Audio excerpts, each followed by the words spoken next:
Hello, everybody, and welcome back to ZakIsCinema. Yes, welcome home, everybody. If you find yourself just struggling to find somebody that'll even listen to you talk about movies, and you feel like the only person you really have to talk to about movies is really just your Letterboxd account, well, buddy, yeah, I got you. You don't have to worry about that anymore, because I'll do my best and listen to you talk about movies, whatever you want to talk about here. But yeah, today we're going to be doing another movie review, so let's just hop right into it. Today we're going to be reviewing and discussing the new movie I Know What You Did Last Summer, which came out in 2025, the reboot legacy sequel version, not the 97 one. So the story follows a group of friends who cover up a tragic 4th of July car accident in Southport, find themselves stalked and killed a year later by a mysterious hook-wielding figure, prompting them to turn to the original survivors, Julie and Ray, for help. So as we hop into the review for the new version of I Know What You Did Last Summer, yes, if you can't tell, I'm a little bit sick right now, but I partially blame it on this movie, to be honest, just for it making me feel a little bit worse. So I apologize. It's not my fault. Spoilers.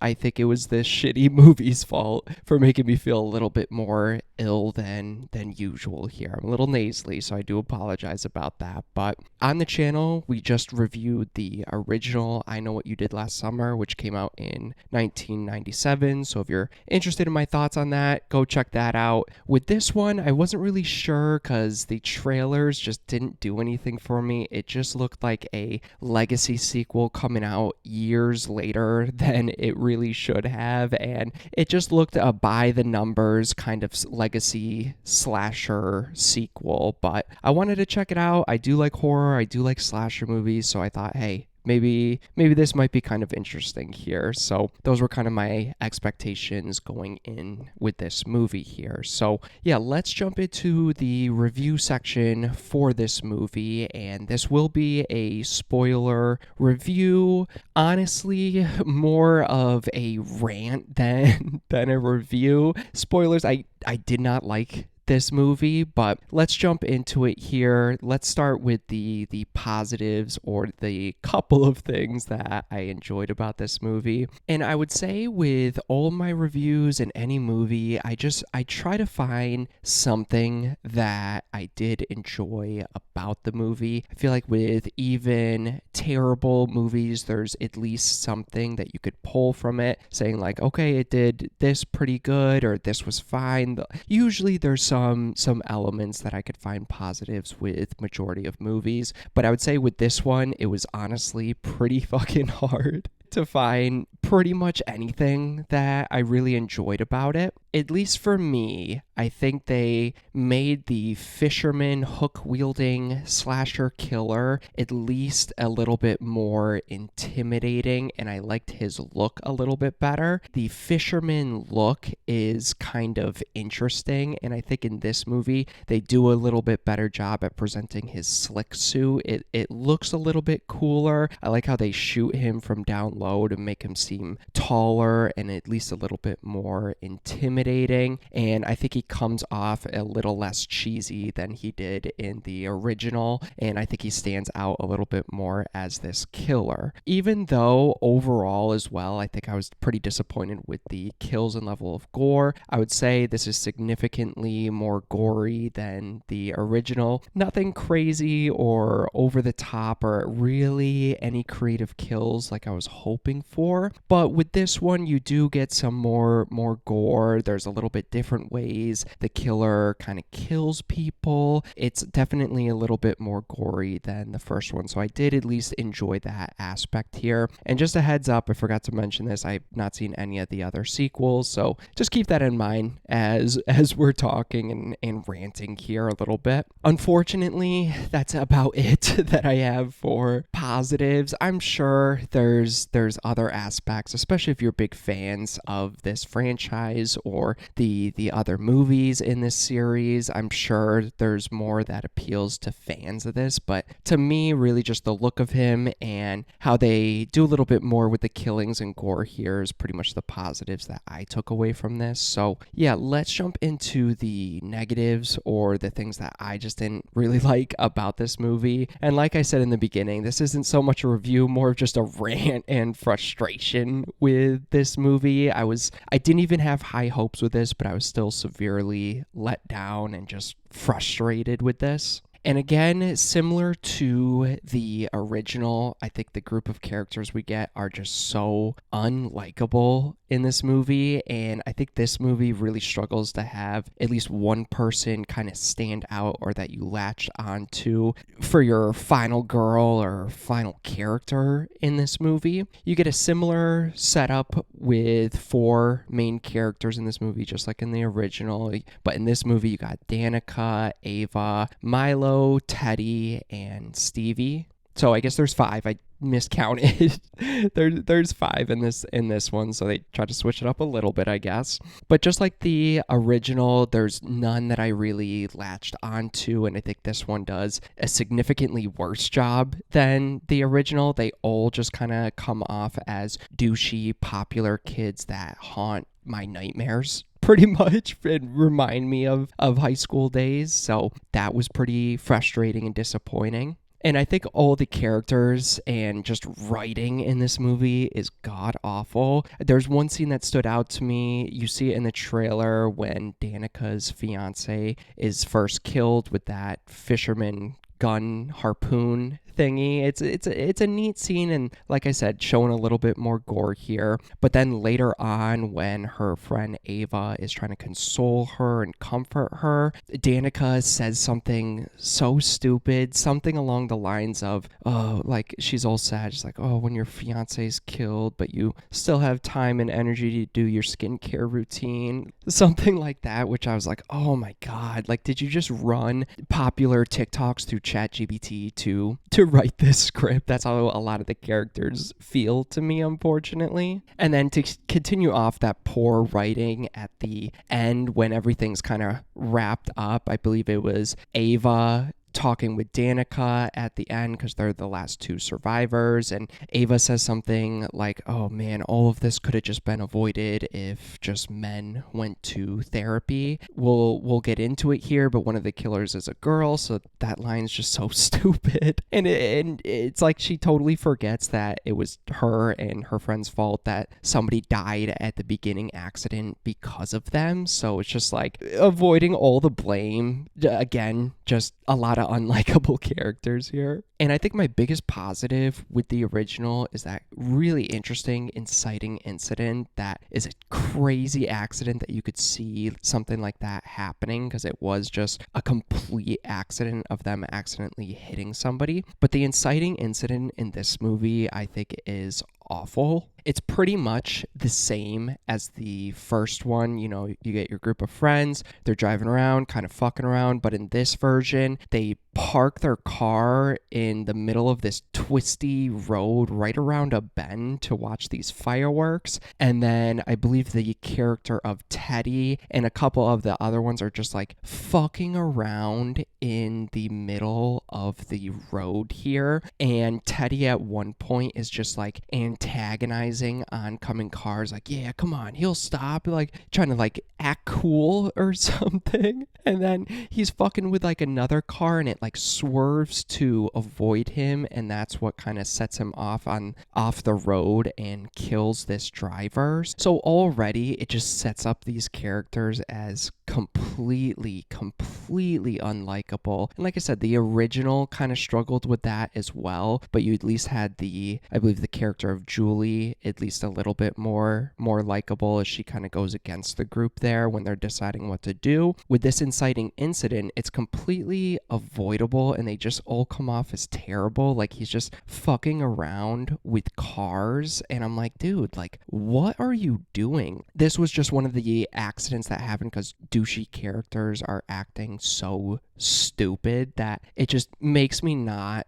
like any of them, which is so frustrating. And to top it off, they actually call the cops after it's gone off the side of the road. They call the cops, and that would be so easily traced back to this group of friends that it just kind of took me out of the movie. And they set up something with like Teddy's dad being involved with the police. I don't know if he was like a police officer or something, but then at that point, like, why even bother calling the cops if you could have just called your dad? Like, you didn't call your dad, you called the cops, so this would all be so easily traced back to all of you. So that inciting incident was just so disappointing, not only because they didn't try to do anything new or different with it, just it makes the characters even more unlikable, and it wasn't as more of a freak accident like it was in the original here. And to be honest, the rest of the movie is just such a meandering slog to really get through. This movie is almost 2 hours long. I think it's coming in at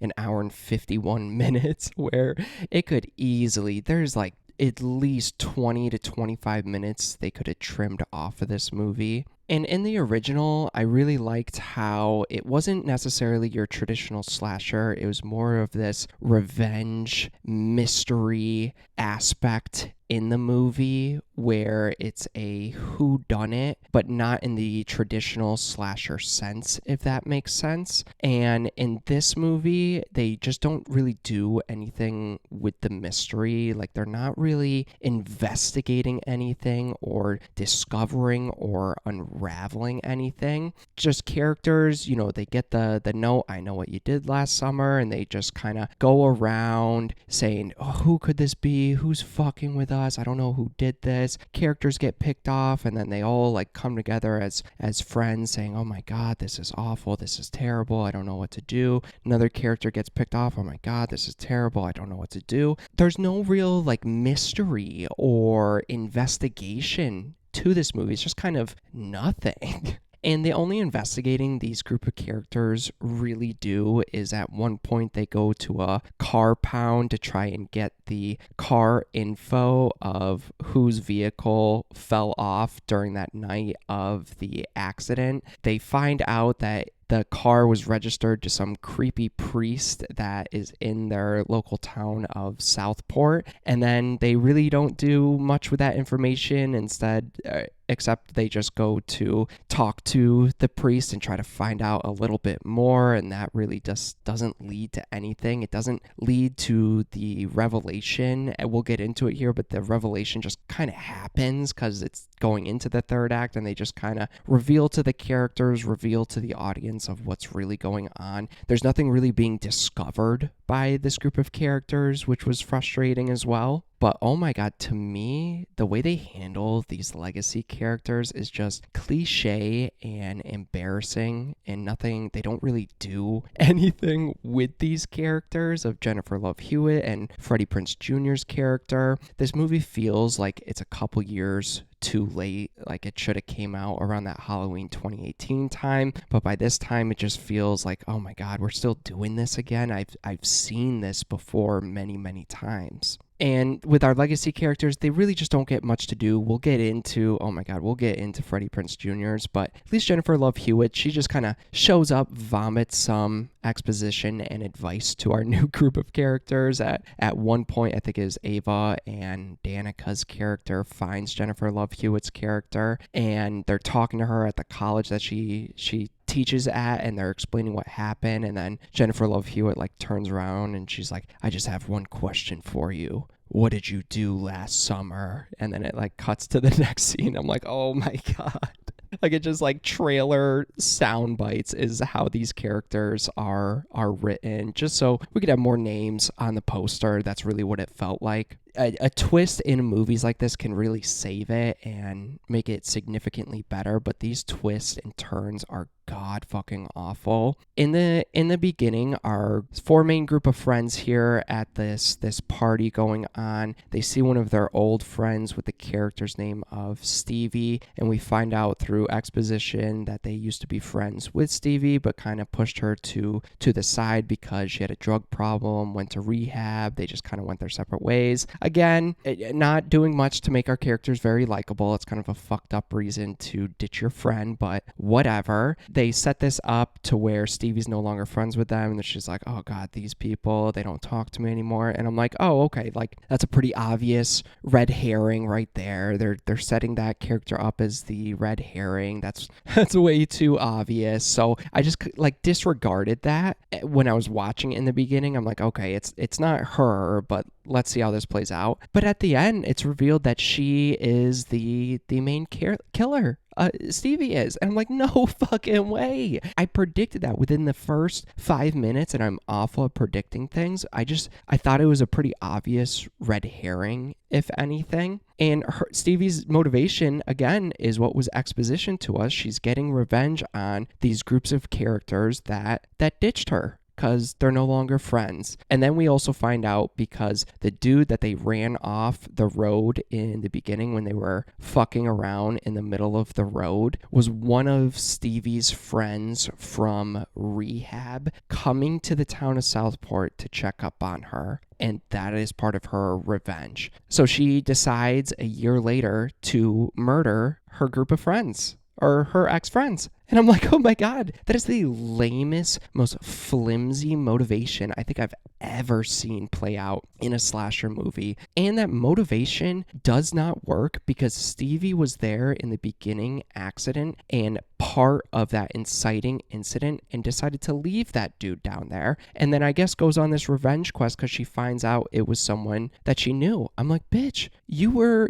part of the problem. You were part of the accident. You can't be getting revenge on all these people. You were part of the issue. Like, you helped cause this, and now you're murdering all these people. Like, it just complete bullshit. It's so hard to like even describe and talk about because it makes no sense. And of course, this is not revealed to us in this cool, mysterious way, you know, like it's not like they discover this throughout their investigation process. It's just revealed at the end. Stevie takes off the slick suit by saying, man, this suit's too hot, and now we get to see it was Stevie. Her backstory is vomited to us in some Scooby-Doo ass, scream ass third act reveal here, something that we've seen so much, especially in recent slashers that just go for that scream type ending of characters vomiting exposition to us that I'm just so sick of. And then the third act takes place on another boat, so same exact thing you've seen in the original here, unfortunately. Freddie Prinze Jr.'s character comes and he kills her, and I'm like, oh my God, okay, good thing this movie's done. I'm ready to leave here. I need to piss. And then in the last 10 minutes,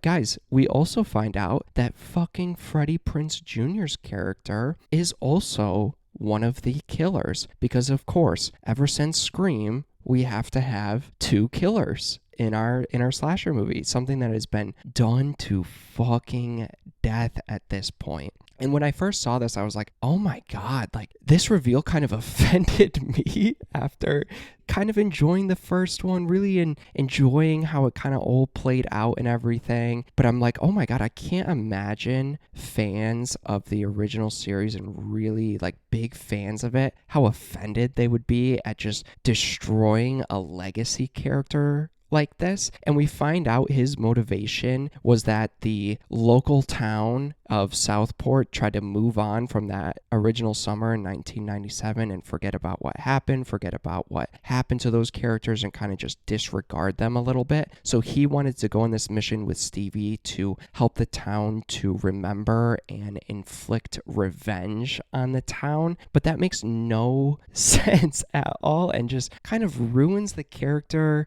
from the original. It's just like, oh my God. And I'm having such a hard time talking about it because these reveals and motivations, they just don't make any sense. They're just shoehorned in here to be surprising, but it's not surprising when it doesn't make any sense. It's flimsy motivation, and now you're ruining legacy characters like this, and it's so frustrating. And I really don't understand his motivation, because what did he think this would accomplish by doing the same exact thing? The town has showed you that they don't care, so why would doing the same exact thing all of a sudden make this town care? If anything, it would make them care about these new characters, not you and the original characters. So what's the fucking point? What does this accomplish? This will do nothing except make you a villain and cause pain onto these new groups of characters that you and your friends went through. So you know how terrible that is. That it makes no fucking sense. Like, I expected this movie to be fine, but forgettable, but it just turned into a dumb, sloppy mess here. So I'd say overall, this is just a boring, cliche, and lame legacy slasher sequel that feels 5 years too late. It's a legacy sequel that adds nothing to the original, but instead ruins its legacy characters, which is just so baffling. So for my rating for this movie, this is a movie I will never own, I will never rent,